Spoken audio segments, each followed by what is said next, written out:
வணக்கம். தாய்நாடு செய்திகளுடன் நான் நிரோஷன். யாழ்ப்பாணம் தெல்லிப்பளை புற்றுநோய் வைத்தியசாலையில் இடம்பெற்ற மோசடி தொடர்பாக லஞ்ச ஊழல் ஆணைக்குழுவில் முறைப்பாடு செய்யப்பட்டிருந்தும் சம்பந்தப்பட்ட வைத்தியர்கள் மீது இதுவரைக்கும் எந்த ஒரு நடவடிக்கையும் எடுபடாததுக்கான காரணத்தை நாடாளுமன்ற உறுப்பினர் ராமநாதன் அர்ச்சுனா கேள்வி எழுப்பியுள்ளார்.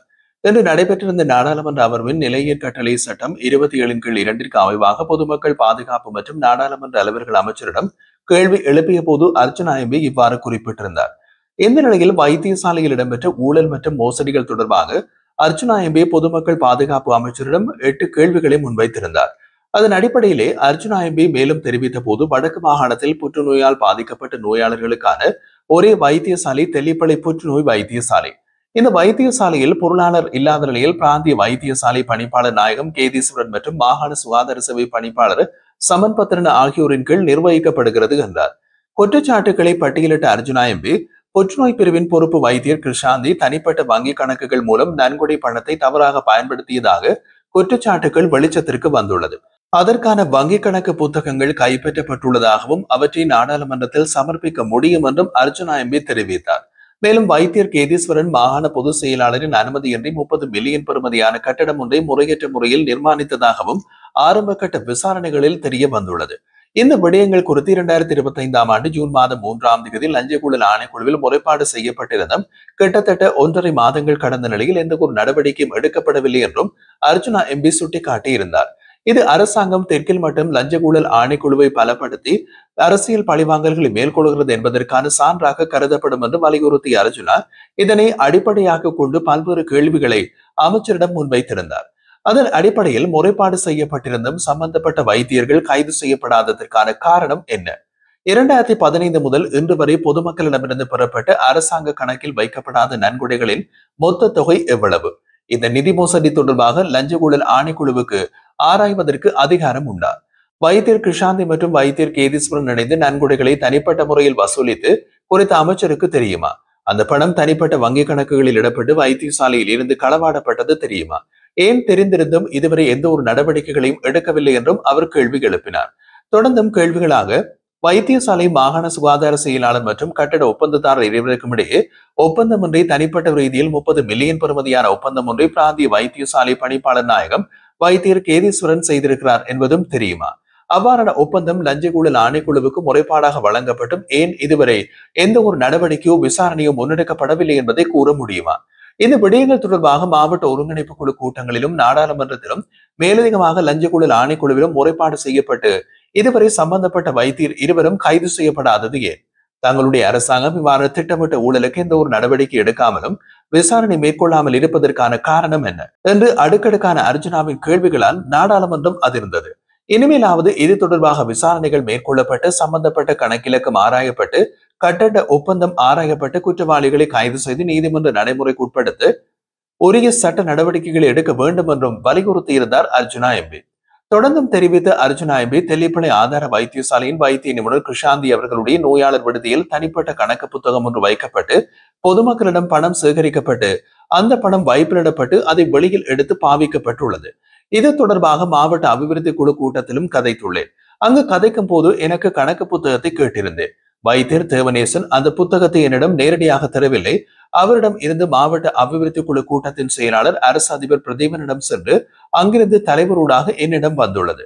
அதை இன்று நாடாளுமன்றத்தில் சமர்ப்பித்திருந்ததாகவும் அர்ஜுனா எம்பி குறிப்பிட்டிருந்தார். இது தொடர்பாக நாடாளுமன்றத்தில் என்ன நடவடிக்கை எடுக்கப்பட்டிருக்கிறது, எதுவரைக்கும் எடுக்கப்பட்டிருக்கிறது என்பதை தொடர்பாக பதில் விரைவில் வழங்குவதாக பொதுமக்கள் பாதுகாப்பு அமைச்சர் அர்ஜுனா எம்பிக்கு பதில் வழங்கியுள்ளார்.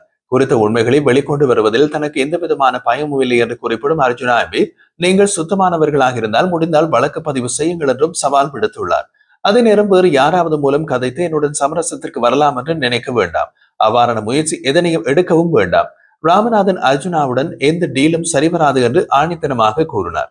முடிந்தால் சம்பந்தப்பட்டவர்கள் இதற்கு எதிராக சட்ட நடவடிக்கை எடுக்கலாம் என்று குறிப்பிடும் அர்ஜுனா எம்பி தற்போது தான் ஒவ்வொரு விடயத்திற்கும் ஆதாரங்கள் இல்லாமல் கதைப்பது இல்லை என்றும் ஆதாரங்களுடன் தான் இந்த குற்றச்சாட்டை முன்வைத்திருப்பதாகவும் குறிப்பிட்டிருந்தார்.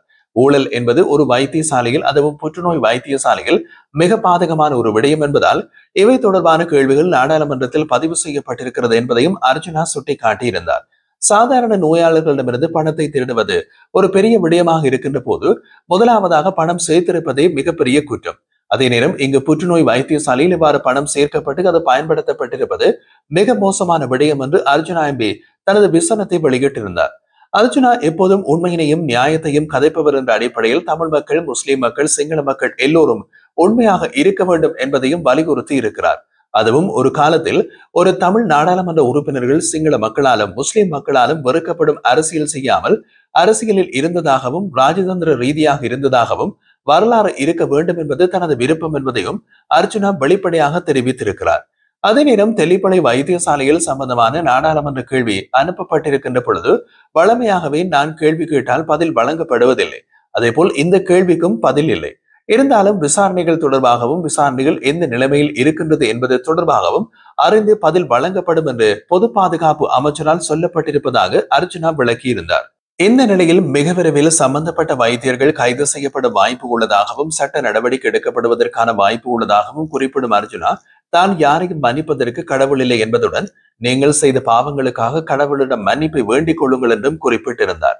சுமந்திரனின் கடையடைப்பு போராட்டத்தின் பின்னணியில் முன்னாள் ஜனாதிபதி மஹிந்த ராஜபக்சவின் பேரில் தனி சிங்கள பகுதிகளில் மீண்டும் மேலெழும்ப ஆரம்பித்துள்ளதாக நடுநிலை வகிக்கும் சில புத்திஜீவிகள் தெரிவிக்கின்றார்கள். இதையே நாடாளுமன்ற உறுப்பினர் அர்ஜுனா, சுமந்திரனின் கதவடைப்பு தமிழர்களுக்கு என்றும் நன்மை பயக்காது என்றும் இது இன முரண்பாட்டுக்கு வழிவகுக்கும் என்றும் முன்னதாக தெரிவித்திருந்தார். அர்ஜுனா எம்பி தெரிவித்து வந்த இந்த கருத்துக்கள் இப்போது தென்னிலங்கையில் சமூக மட்டங்களில் பரவ ஆரம்பித்திருக்கிறது. அதை நாம் விரிவாக பார்த்தால், கடையடைப்பு போராட்டம் அறிவிக்கப்பட்ட வெள்ளிக்கிழமை முதல் மஹிந்த ராஜபக்சவின் விஜயராம வீட்டிற்கு அவரை சந்திக்க தேரர்கள் மற்றும் சிங்கள பெரும்பான்மையின கட்சிகள் உறுப்பினர்கள் வருகை தந்திருப்பது சமூக ஊடகங்களில் பரவலாக பகிரப்பட்டு வருகிறது. நேற்று அனுராதபுரம் பகுதியில் இருந்து பேருந்துகளில் மஹிந்த ராஜபக்சவை பார்ப்பதற்காக பலர் வந்திருந்தார்கள். இந்த காட்சிகள் தென்னிலங்கை ஊடகங்கள் மற்றும் சமூக வலைதளங்களில் வேகமாக பரவி வந்தது. இந்த நிகழ்வுகள் தற்போது மக்களுக்குள்ள ராஜபக்சகளின் மீது உள்ள வெறுப்பான மனநிலையின் மாற்றத்தை ஏற்படுத்துமா என்ற கேள்வியினையும் எழுப்பியுள்ளது. மஹிந்தவை காண வந்த மக்களின் முன்னிலையில் ராஜபக்சகளின் விசுவாசியான திஸ்ஸ குட்டியாராச்சி மஹிந்த பிரிவினைவாத போரை முடிவுக்கு கொண்டு வந்து மக்களை காப்பாற்றியதால் அவர் அரசர் என்று ஆபாசப்படுத்தும் வகையில் பேசினார். இது இவ்வாறு இருக்க இந்த சம்பவம் எங்கே அர்ஜுனா கூறிய விடயத்துடன் பொருந்தி போகிறது என்றால், வடக்கில் அதிகரித்துள்ள ராணுவ பிரசன்னத்திற்கு எதிராக சுமந்திரன் கடையடைப்பு போராட்டத்திற்கு அழைப்பு விடுத்தார். நேற்றைய தினம் இந்த போராட்டம் பெயரளவிலே நடைபெற்றிருந்தது. ஆனால் ராணுவத்திற்கு எதிரான போராட்டமாக சித்தரிக்கப்பட்ட நிலையில் மீண்டும் நாட்டை மீண்டும் காப்பாற்ற மஹிந்த ராஜபக்ச தலைமையில் தேவை என்று அடிப்படையாக வைத்து தென்னிலங்கை மக்கள் மத்தியிலே ஒரு பிரச்சாரத்தை ஆரம்பித்திருக்கிறார்கள். இதன் ஒரு பகுதி என்ற வகையில் பெரும்பான்மை மக்களை பௌத்த பிக்குகளின் தலைமையில் ஒன்றிணைத்து மஹிந்தவின் வீட்டுக்கு சில அரசியல்வாதிகள் அழைத்து சென்றுள்ளார்கள். வடக்கு கிழக்கில் தமிழ் மக்களை ஒன்றிணைத்து ராணுவத்திற்கு எதிரான செயற்பாடுகள் மீண்டும் ஆரம்பிக்கப்பட்டுள்ளதாக ஒரு கருத்து உருவாகி மஹிந்தவும் அவரது குழுவினரும் மட்டுமே இதை மாற்றக்கூடும் என்ற எண்ணத்தை சிலர் உருவாக்க முனைவதாக தெரிவிக்கப்படுகிறது. முன்னதாக கதவடைப்பு போராட்டத்திற்கு அழைப்பு விடுக்கப்பட்டதுமே அர்ஜுனா எம்பி இந்த விடயத்தை நேரடியாகவே சுட்டிக்காட்டியிருந்தார். அதாவது, இந்த சம்பவத்தை பயன்படுத்தி தோல்வியடைந்த அரசியல்வாதி சுமந்திரன் எதிர்கால அரசியலை மதிப்பீடு செய்கிறார். வென்றால் மக்கள் தன் பக்கம், தோற்றால் ராணுவ இருப்பை வடக்கு கிழக்கு மக்கள் எதிர்க்கவில்லை என்று. ஆனால் விடை மஹிந்த தரப்புக்கு சாதகமாக போகிறது. ராஜபக்சர்களின் அதிகாரம் குறைந்துவிட்டது என்று மக்கள் நம்பியிருந்த போது சுமந்திரனின் கடையடைப்பு போராட்டம் அந்த நம்பிக்கையை மாற்றும் வாய்ப்பாக வர அதை சந்தர்ப்பமாக பயன்படுத்திக் கொண்டிருக்கிறது மஹிந்த தரப்பு.